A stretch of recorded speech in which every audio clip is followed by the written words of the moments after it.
Assalamualaikum warahmatullahi wabarakatuh.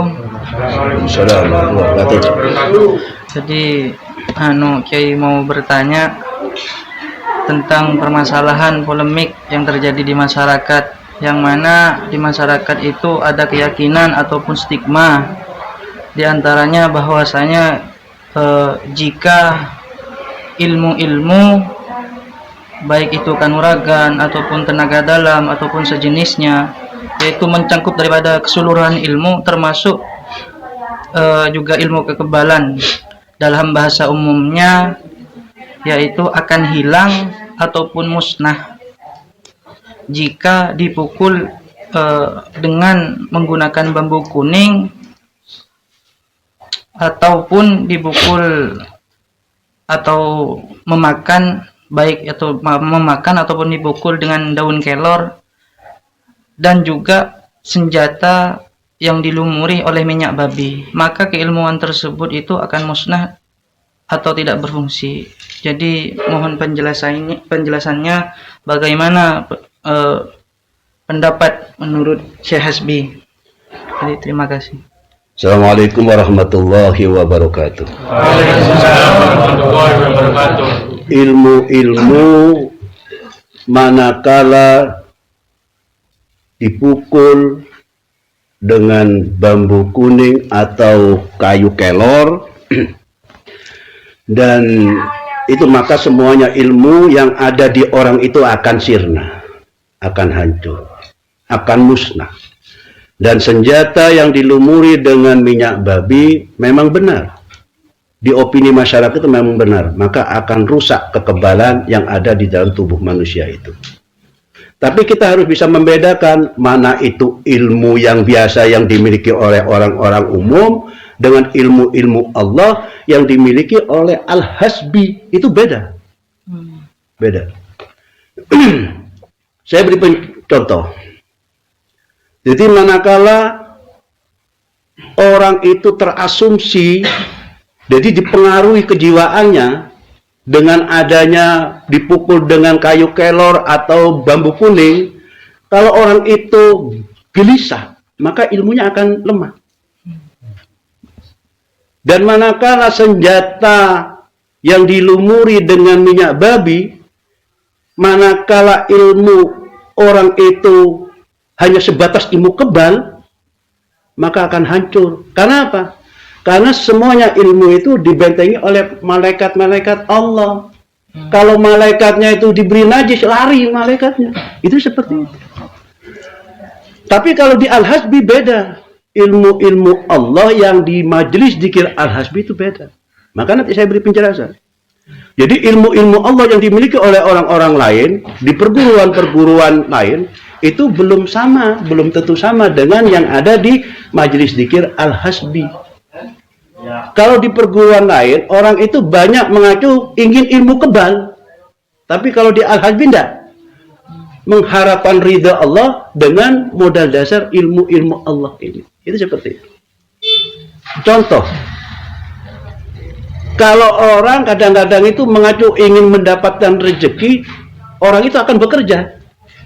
Akan tetapi banyak menumpahkan tidak ingat sama sekali kepada Sang Maha Pemberi rezeki. Itu kebanyakan orang seperti itu.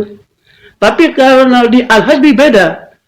Orangnya bekerja, ingin mendapatkan rezeki, tapi selalu mendekat kepada Sang Maha Pemberi rezeki. Itu di Al-Hasbi. Karena di Al-Hasbi itu majelis zikir yang selalu mengharap ridha Allah.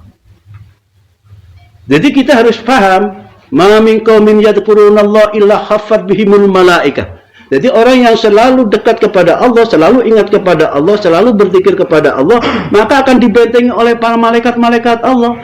Kalau manusia itu masih bersandar kepada malaikat-malaikat ini, maka ilmunya tidak akan ada apa-apanya. Akan dihancurkan oleh senjata yang dilumuri oleh minyak babi itu. Tapi kalau bersandarkan mengharapkan ridha Allah, semuanya akan selalu apa katanya Allah. Karena apa? Hasbunallah wa ni'mal wakil. Jadi kadang-kadang orang itu tidak mengacu kepada ridha Allah, tapi orang itu mengacu kepada hodam. Jadi perguruan-perguruan lain itu banyak mengacu kepada hodam, mengacu kepada malaikat, kepada Nyai Roro Kidul, kemana-mana. Jadi dia itu, maka kita di Al-Hasbi itu diacu tidak ada lain. Kita itu pertolongan dan perlindungan hanya kepada Allah. Kita tidak ada lain kecuali mengharap ridha Allah. Itu seperti itu. Maka untuk membuktikan, harus dibuktikan memang. Ilmu-ilmu Allah itu yang ada di Al-Hasbi, apa bisa menahan pukulan bambu kuning dan atau kelor atau senjata yang dilumuri minyak babi. Karena orang-orang itu andalannya tiada lain untuk menghancurkan kekuatannya umat Islam. Orang itu melumuri senjatanya itu dengan minyak babi. Biar apa? Biar hancur kekuatan ilmu yang ada di manusia itu. Karena orang kadang-kadang mengacu kepada kebal. Kalau kita tidak mengharapkan ridha Allah. Sebanyak apapun ilmunya, manakala Allah tidak ridha, tidak ada apa-apanya. Tapi sedikit ilmunya, manakala mendapatkan ridha Allah, maka semuanya akan diberi keselamatan fitini wa dunya wal akhirah. Jadi orang harus paham. Kalau orang lainnya ada sistem kejawen, ada yang ada bacaannya ya kenil ya kenul, macam-macam doa itu. Ingin tujuannya ingin selamat pakai kekebalan. Tapi ilmu yang dipelajari sanadnya itu tidak jelas, nasab gurunya juga nggak jelas.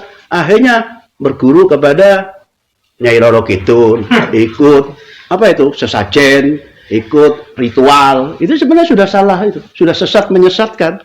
Tetapi akan manakala di Al-Hasbi beda. Ilmu kekebalan yang di Al-Hasbi yang dipelajari itu bukan ilmu kebal, tapi hizbut tauhid. Jadi acuannya Allahumma tsabbit imanana wa tsabbit aslamana wa tsabbit aqdamana ala siratin mustaqim. Jadi wa quwatan alaina wa quwatan sadidah illa bi'idnik. Kalau sudah kita selalu mengharap ridha Allah seperti ini, maka la taqta' jildana wa la tafjur alaina damana.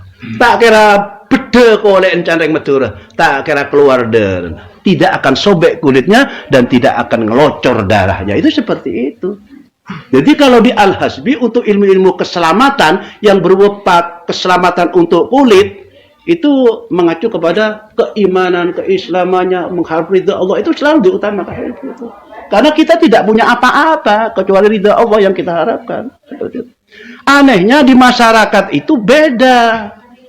Masyarakat itu mau sudah sesat, disesatkan itu mau kadang-kadang seperti itu. Contohnya, banyak masyarakat yang ingin pagar rumah. Ini bukan omong kosong. Pakai tulang babi. Untuk memagari rumah itu pakai tulang babi. Dinajiskan. Ada yang pakai giginya babi, siung babi. Ada yang pakai telur banyak yang sudah busuk. Dipagar untuk memagari. Itu seperti itu. Ini sudah jauh lepas dari aturan-aturan syariat. Karena kalau di Al-Hasbi, cukuplah ilmu Allah. Baca bismillahilladzi la yadurru ma'asmihi syai'un fil ardi wala fis sama'i wa huwas samiul alim. Itu sudah cukup. Baca laqad ja'akum, cukup. Baca rotib, cukup. Itu seperti itu. Loh, kenapa di masyarakat itu wong rotib sudah ada, surat tabarok ya sudah ada, tapi larinya ke situ. Ke tulang babi, ke telur banyak yang sudah busuk, itu yang dibuat pagar. Ini kesalahannya di situ. Kesalahan di situ. Maka kita harus memberikan arahan kepada orang-orang yang sudah salah jalan itu biar terarah. Biar selalu mengharap ridha Allah. Wong ingin selamat kok minta tolong ke Nyai Roro Kidul, kan lucu. Sedangkan Nyai Roro Kidul itu dengan jin-jin yang lainnya itu adalah makhluknya Allah. Loh, kita kena ke makhluknya, langsung memohon kepada Sang Maha Kuasa. Kenapa? Kepada Sang Maha Penciptanya. Kenapa langsung minta makhluk ciptaannya? Kan itu kelemahannya di situ. Oleh karena itu, untuk membuktikan bahwa ilmu Allah yang di Al-Hasbi ini apa bisa hancur dengan dipukul dengan bambu kuning atau dengan kayu kelor dan senjata yang dilumuri dengan minyak babi, apakah bisa menghancurkan kulit, keselamatan kulit yang hizbut tauhid yang ada di Al-Hasbi? Maka kita buktikan sebentar lagi. Demikian. Wassalamualaikum warahmatullahi wabarakatuh. Waalaikumsalam warahmatullahi wabarakatuh. Terima kasih atas penjelasannya. Jadi ini setelah ini insya Allah akan dibuktikan gitu. Ada ya. pembuktian. Ada pembuktian. Jadi Al-Hasbi ini tidak hanya teori saja, juga dengan pembuktiannya. Jadi mungkin sekian dan sebentar lagi akan ditampilkan slide tayangan selanjutnya itu tentang pembuktiannya. Jadi sekian, terima kasih. Wassalamualaikum warahmatullahi wabarakatuh. Waalaikumsalam.